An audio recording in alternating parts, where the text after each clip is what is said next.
Assalamualaikum warahmatullahi wabarakatuh. Saya Abdul Fajri Pisko dari Prodi Sastra Indonesia dengan NIM 2001-7036. Baiklah, dalam video ini saya akan menjelaskan tentang tugas sejarah sastra Indonesia saya yang menjelaskan tentang unsur intrinsik dan unsur ekstrinsik dari suatu novel. Novel yang saya bahas yaitu novel dari Akhdiat Kertamiharja yang berjudul dengan Ateis. Tidak berlama-lama, saya akan menjelaskan tentang unsur intrinsik dan unsur ekstrinsik dari novel Ateis dalam animasi berikut. Pertama adalah unsur intrinsik. Unsur intrinsik yang pertama adalah tema. Tema dalam novel Ateis karya Akhdiat Kertamiharja adalah tentang persoalan manusia dengan Tuhannya. Merupakan tema yang cocok dalam novel ini. Yang kedua adalah alur. Alur dalam novel Ateis karya Akhdiat Kertamiharja ini tergolong alur dalam bentuk campuran, karena dimulai dari awal, kembali ke masa lalu, dan kembali ke masa sekarang. Kemudian adanya masa depan di dalam cerita tersebut. Yang ketiga adalah latar.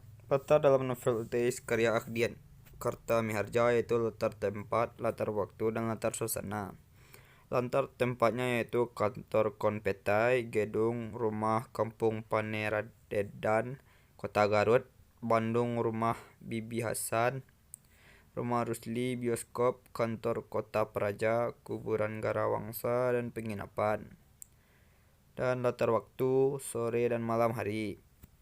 Latar suasananya yaitu menyedihkan, menegangkan, dan menakutkan, mengharukan, dan juga romantis. Yang keempat adalah tokoh dan penokohan. Tokoh dalam novel Ateis yaitu Hasan, Kartini, Anwar, Rusli, Raden Wiradikarta, Ibu Hasan, Fatimah, Haji Dahlan, Mimi, Kiai Mahmud, Bibi Hasan, Ibu Kartini, Pak Artasan, dan Bung Parta. Sedangkan penokohannya yaitu Hasan adalah orang sederhana, lugu, tidak teguh pendirian, berpikir belum dewasa, fanatik agama. Kartini modern, bebas, berideologi tegas dan radikal. Ketiga, Anwar cakap, ramah, periang, kasar, tidak percaya pada Tuhan.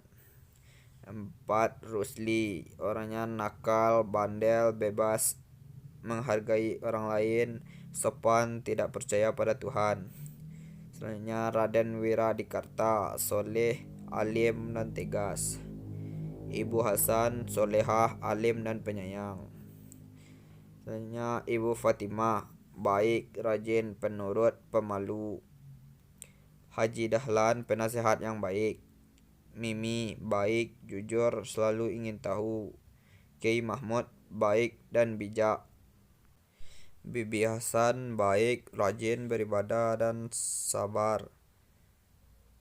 Pak Artasan, penakut, percaya hal mistik. Bung Parta, pandai dan percaya diri. Ibu Kartini, serakah. Yang kelima adalah gaya bahasa. Gaya bahasa yang digunakan dalam novel Ateis adalah pertama, gaya bahasa hiperbola. Adalah gaya bahasa yang mengandung suatu pernyataan yang berlebihan dengan membesarkan suatu hal. Gaya bahasa hiperbola dapat dilihat dalam kutipan berikut. Oh, jadi belum kawin. Pikirku sedikit gembira. Tapi segeralah aku bertanya lagi. Memang ia belum menikah. Ternyata masih bujang juga. Kami duduk kembali ke tempat tadi serambi muka yang tadi bersama-sama. Yang kedua adalah gaya bahasa klimak. Pengurutan kata yang maknanya semakin meluas, meninggi, atau makin membesar. Gaya bahasa klimaks dapat dilihat dalam kutipan berikut. Sasa kiamat sudah bagiku ketika perkawinan kekasihku itu dilangsungkan. Sejak itu lamalah aku merasa diriku laksana mobil yang maju tak bersupir. Tiada pegangan bagiku harapan untuk hidup bahagia di dunia fana ini. Berbulan-bulan aku terhuyung-huyung seperti mendukung beban yang berat. Bahkan aku hampir hendak jatuh sakit lagi. Keenam adalah sudut pandang. Sudut pandang yang digunakan dalam novel Ateis karya Akhdiat Kertamiharja adalah sudut pandang orang pertama, si aku. Karena si aku hanya bertindak sebagai pencerita di dalam novel tersebut.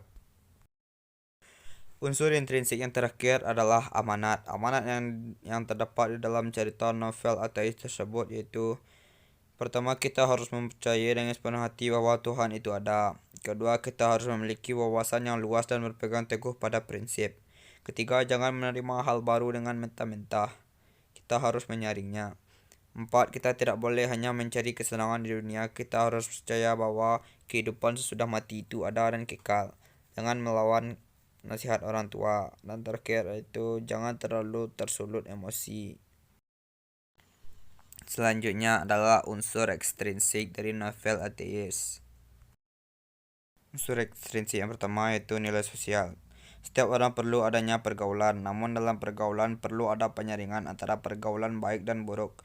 Pergaulan yang salah akan membuat orang tersesat ke jalan yang salah, bahkan sampai mengingkari ajaran-ajaran agama. Kedua, nilai religius. Manusia hanya mempunyai satu tempat untuk mengadu, satu tempat untuk menyurahkan rasa penyesalan terhadap perbuatan yang telah dilakukan, yaitu hanya kepada Tuhan Yang Maha Esa. Yang ketiga yaitu nilai pendidikan. Pendidikan memang dapat dari mana saja, tetapi pendidikan tidak artinya kalau tidak ada panutan, yaitu seorang guru. Guru sebagai orang yang lebih berpengalaman harus bisa mendidik karakter seorang agar tidak cepat puas dengan ilmu yang mereka peroleh saat ini. Yang keempat, nilai moral. Kita tidak bisa menilai orang dari luarnya, yang penting adalah kepribadiannya. Don't judge a book by cover. Dan unsur ekstrinsik yang terakhir adalah nilai budaya. Ada perbedaan masyarakat Indonesia dengan masyarakat Barat. Masyarakat Barat menganggap hal yang biasa jika perempuan yang hidup satu atap dengan laki-laki tanpa ikatan pernikahan. Namun masyarakat Indonesia menyatakan itu adalah sikap tercela, masih tabu dan melanggar tata krama adat yang ada di daerah tersebut. Itu yang dapat saya sampaikan. Jika terlebih terkurang saya mohon maaf. Wabillahi taufiq wal hidayah. Wassalamualaikum warahmatullahi wabarakatuh.